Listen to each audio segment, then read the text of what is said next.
Hello friends, my name is Tirath Das.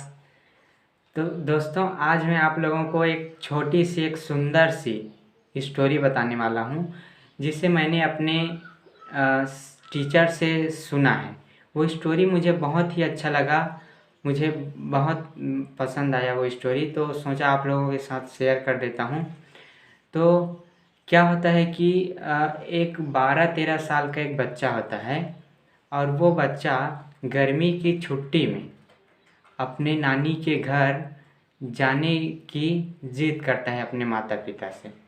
तो उसके माता पिता उसे कहते हैं कि बेटा, अभी क्या है कि कुछ काम है तो हम लोग अभी नहीं जा पाएंगे, बाद में चलेंगे, जब काम ख़त्म हो जाएगा तो थोड़ा वेट कर लो। लेकिन वो बच्चा जिद पकड़ लेता है कि मुझे जाना है, मतलब जाना है, मैं अपने नानी के घर जाना चाहता हूँ। तो फिर उसके माता पिता उसे बहुत समझाते हैं, आखिरकार वो नहीं मानता और अपना जिद पे अड़ जाता है। तो उसके मम्मी पापा फिर बोलते हैं तो चलो फिर ठीक है, चलते हैं साथ में।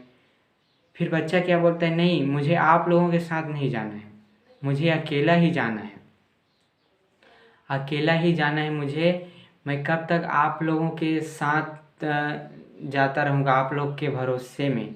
मैं अब अपने पैर पर खड़ा होना चाहता हूँ और खुद अकेला जाना चाहता हूँ, ऐसे करके बोलता है। तो उसके मम्मी पापा उसे बहुत समझाते हैं, नहीं बेटा, तू अभी छोटा है, 12-13 साल का है, तू अकेला नहीं जा पाएगा, उतना लंबा सफ़र नहीं कर पाएगा। तो उसके वो बच्चा मानता नहीं है, वो बोलता है नहीं, मुझे अकेला ही जाना है, अकेला ही जाना है बस। फाइनली उसके मम्मी पापा उसे समझा बुझा कर जाने की आज्ञा दे देते हैं। और उसके पापा जो है वो एक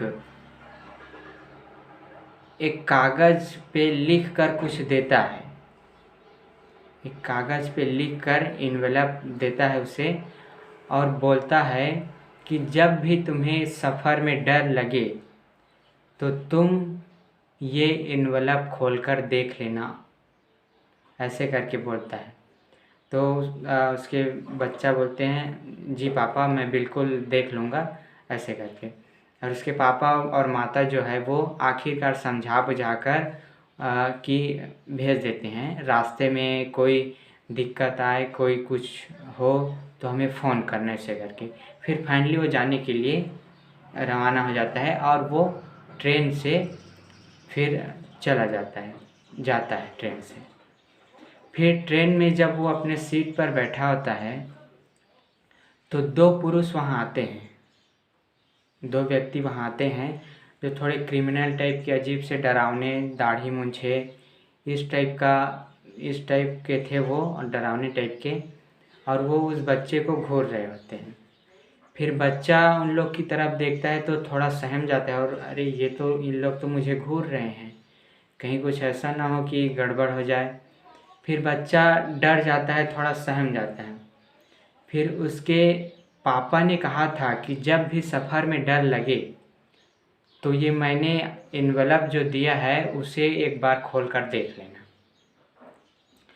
तो फिर वो बच्चा उस इन्वेलप को खोल कर देखता है, और उस पे लिखा था कि बेटा, घबराने की कोई ज़रूरत नहीं, आप बिल्कुल भी घबराइए मत, डरिए मत, मैं तेरे साथ हूँ। मैं तेरे बगल वाले जो बोगी है उसमें बैठा हुआ हूँ, तू अकेला नहीं जा पाएगा, इसलिए मैंने चुपचाप भी अपने भी टिकट बुक करवा ली थी, और मैं तुम्हारे बगल वाले बोगी में ही बैठा हूँ। कुछ भी डर लगे तुम्हें या कुछ भी हो, तुम मुझे बता देना, डरने की कोई बात नहीं है, मैं तुरंत तुम्हारे बोगी में तुम्हारे पास आ जाऊँगा। तो फिर बच्चा उसे पढ़कर, मतलब फिर उसका डर ख़त्म हो जाता है, हाँ मेरे पापा तो हैं, वो बगल वाले बोगी में ही बैठे हैं, कोई डरने की बात नहीं है, मैं जब भी कुछ होगा तो उनको चिल्ला लूँगा या फ़ोन कर लूँगा, वो आ जाएंगे, ऐसे करके। फिर उसका डर ख़त्म हो जाता है। तो लेकिन एक्चुअल में क्या होता है कि उसके पिताजी उस बगल वाले बोगी में नहीं होते हैं, उसके पिताजी जो है वो बगल वाले बोगी में नहीं होते हैं। वो अपने बच्चे को वो उस वैसा लिख कर इन्वेलप में दे देते हैं कि डर लगे तो इसे खोल कर देख लेना। अब देखो क्या हुआ कि उस बच्चे ने उस इन्वेलप को पढ़कर हिम्मत पा लिया। उसके मन में वो जो डर था वो ख़त्म हो गया। उसमें एक हिम्मत आ गई, कॉन्फिडेंस आ गया कि मेरे पापा तो हैं, वो मेरे साथ ही हैं, मेरे साथ ही हैं ऐसे करके। लेकिन एक्चुअल में उसके पापा वहाँ नहीं होते हैं, वहाँ प्रेजेंट नहीं होते हैं उस बॉगी में, जो बगल वाली बॉगी में उसमें प्रेजेंट नहीं होते हैं। तो इस कहानी से जो इसका जो सार है इस कहानी का वो ये है कि हम भी उस बच्चे की तरह एक राहगीर हैं जो सफ़र पर चल रहे हैं। ये हमारा जीवन जो है वो पूरा एक सफ़र है। हम सफ़र पर चल रहे हैं मुसाफिर के समान। और हमें अपने जीवन में हमें भी डर लगता है, कभी गिरते हैं, कभी असफल होते हैं, हार जाते हैं, बहुत सारे प्रॉब्लम आता है, कभी दुख होता है। तो हमें ये सोचना चाहिए कि हमारे पिता अर्थात मैं उस गॉड की बात कर रहा हूँ, उस अल्लाह ईश्वर की बात कर रहा हूँ जो सदा हमारे साथ है।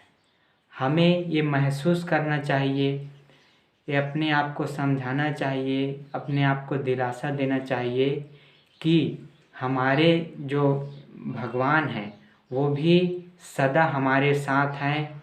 जब भी कुछ होगा हम उसे पुकार लेंगे और वो ज़रूर हमारे मदद के लिए आएगा, किसी न किसी रूप में वो ज़रूर हमारे मदद के लिए आएगा। ये विश्वास मान करके चलना है हमें। इससे हमारा जो डर है वो ख़त्म होगा, हम आगे बढ़ पाएंगे, अपने जीवन में कुछ चुनौतियों का सामना कर पाएंगे। जैसे उस बच्चे के वो इन्वेलप पढ़कर उसको कॉन्फिडेंस आ गया, उसके माइंड में ये विचार आ गया कि नहीं, मेरे पिता मेरे मदद के लिए मेरे साथ हैं, तो उसका डर जो है वो ख़त्म हो गया। इसी प्रकार हमें भी यही सोचना है कि हमारे जो गॉड हैं, जो हमारे पिता स्वरूप हैं, वो भी हमारे इस लाइफ के सफ़र में हमारे साथ है। तो डरने की, घबराने की कोई ज़रूरत नहीं है। हमें इन सब चुनौतियों का सामना करते हुए आगे बढ़ना है और अपने मंजिल को पाना है। जो सपने हमने देखे हैं उसे पूरा ज़रूर करना है। और राह में प्रॉब्लम तो आएगी, ये कॉमन है, राह में प्रॉब्लम तो आएगी। हाँ, तो हमें इन सब सारी प्रॉब्लम को सॉल्व करते हुए, हिम्मत बनाते हुए, उन चुनौतियों का सामना करते हुए सकुशल आगे बढ़ना है। तो फ्रेंड्स, ये स्टोरी कैसे लगी आप लोग को? अगर अच्छी लगी हो तो लाइक कर देना यार। तो bye bye friends, have a great day.